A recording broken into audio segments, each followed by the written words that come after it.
Well, the Biden administration has once again put a pause on new federal oil and gas leases. The decision follows a judge saying the administration cannot use a metric that is aimed at estimating the societal cost of carbon emissions. And this isn't the first time President Biden has issued a pause on new oil and gas leases. Our Washington, D.C. correspondent Rachel Knapp is live at the U.S. Capitol with more. Rachel.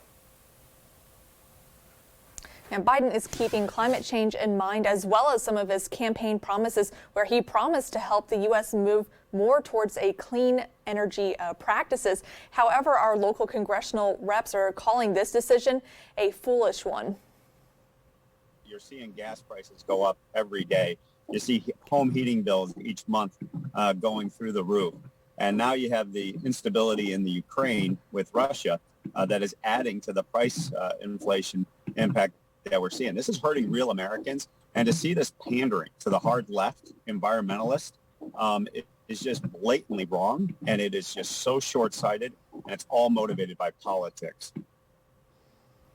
The so-called social cost of carbon is the metric they're using, and it's designed to see the potential economic threats from greenhouse gas emissions and compare that to the economic benefits from things like oil drilling. But a handful of Republican-led states sued the government, saying that these calculations artificially increase the cost estimates of oil and gas drilling. Our local congressional reps argue that the U.S. is already using more clean energy practices compared to other countries and say this pause will hurt the U.S. in the long run.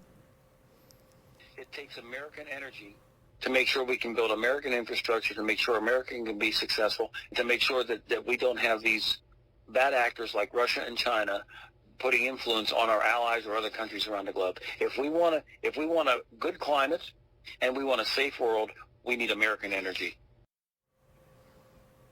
Former President Barack Obama used this metric as well, estimating that the damage from natural disasters like wildfires, floods, and rising sea levels was $51 for every ton of carbon dioxide generated by burning fossil fuels. Former President Donald Trump lowered that number significantly to around $7 or less per ton.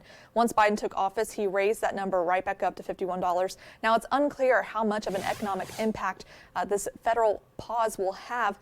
However, economics tell me that they basically it takes time for these sites to develop and produce oil. Back to you. All right, our Rachel Knapp reporting live from the Capitol. Rachel, thank you. The Biden administration also appealing the judge's decision, saying that the judge's decision necessitated a pause on all projects where the government was using that so-called social cost of carbon metric in decision making.